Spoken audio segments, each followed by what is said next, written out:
Hello, my name is Omni and I'm here to give you guys a guide to Fire Emblem Heroes.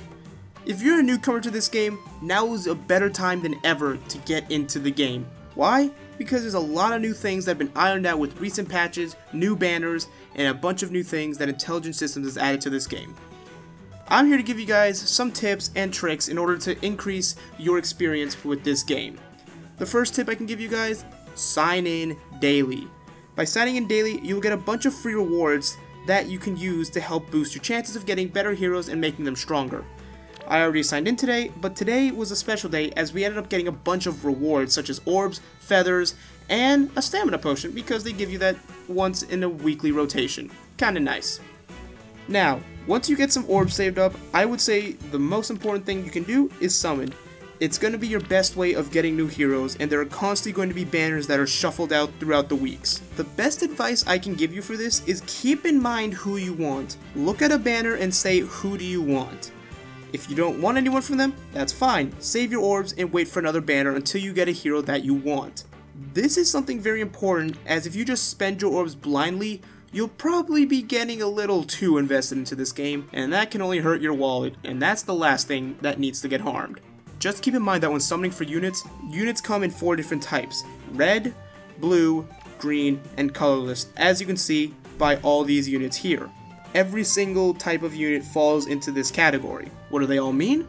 Well, red units are units that wield swords or have red tomes. Blue units are ones that wield lances or blue tomes. Green tomes are units that have axes or green tomes. If you want to summon a unit that has a green tome, you have to summon from a green stone in the summoning feature.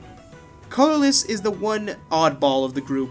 Any other type of unit that's left is what's in there. Staves, daggers, and bow units are all what you can find in the colorless section. And that's another tip I can give you. Don't summon from the colorless section.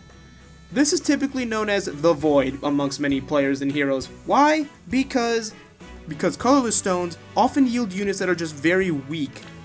Like I said, you'll mostly find healers and dagger units, and those aren't just very good. If you see a unit you want, for example like Kagura or Lissa, then of course you should summon for them.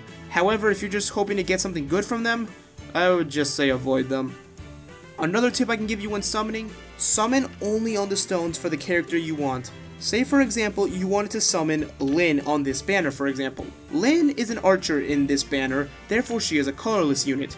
If you want to pull a bow Lyn, then you will have to summon from the colorless stones. If you summon from any other type of stone, you will hurt your chances of getting this unit. Why? Because of appearance rates.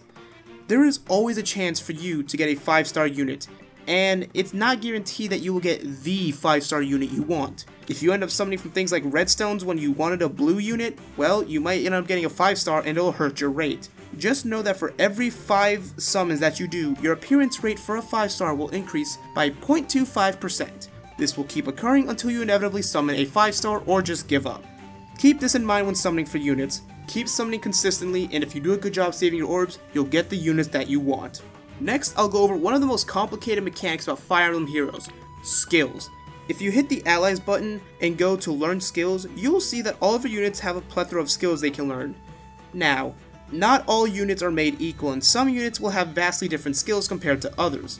For example, Ryoma has the skill Hone Speed. This is not a skill that every unit can have. It is something that is not exclusive to Ryoma, but is exclusive to a select number of units. Every type of unit has different type of skill sets, and it's just random as to which ones have which. Some of them synergize better with the unit themselves, other ones just kind of don't make any sense. I'm mostly looking at you, Corin. So, how do you learn skills? Well, you need to have SP in order to do that. SP refers to skill points, and they're the main form of currency when using skills. All you need to do is have enough SP, and you can purchase any skill that you want within your character menu. Now, how do you get SP? Simple. Battling.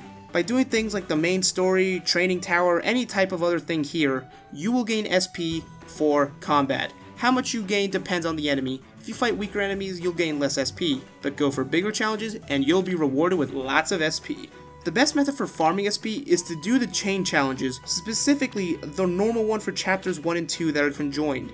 Doing this and surrendering at the final 10th battle will net you all the SP that you want. By surrendering, you are able to exploit the game's mechanics and farm for SP using this. as if you complete the map, you will only gain 1 point of SP for every kill. However, since these enemies are high enough level, you will be rewarded with 3 or 6 on double SP weekends per kill on every unit. This is a very good farming method, and I suggest you make use of it. Once you get enough SP, you can go back to learning skills and choose whatever you want on whatever unit. However, not all units have fully built skill sets like mine do, and that is because of a mechanic known as skill inheritance. There are many guides to skill inheritance on the internet, and I suggest you watch them, as they would take way too much time for me to explain all of the little nuances to you. Just know that in order to inherit a skill from a unit, all you have to do is tap on the unit you want to inherit a skill, and look for a unit that has the skill that you want. Skill inheritance is not a universal system, as not every unit can learn every skill. However, most units can learn pretty much any skill you could want. For example, you can't give a blue tome unit a lance, but you can give them pretty much any assist skill or anything else you want. Certain skills like Cancel Infinity are weird in that only certain units can get them, but otherwise it's fair game. Make use of this mechanic liberally. Again, look up guides online and you'll figure out how to take even the most low tier units and make them gods among men. And that's pretty much it for my beginner's guide to Fire Emblem Heroes. If you have any specific questions, leave them in the comment section and I'll try to address them to the best of my ability. I'm going to leave you guys with one final tip as I end off the video. If you end up getting a hero you don't want, all I can say is don't send them home for feathers. They might have a skill you might find useful down the road and you'll regret sending them home. Keep all of your units, as you have more than enough storage to keep all of the units. So with that being said, I wish you all the best of luck in your hero's endeavors. Oh, also if you're a new player just getting in now, you get to summon one of these units on the Brave Hero banner for free.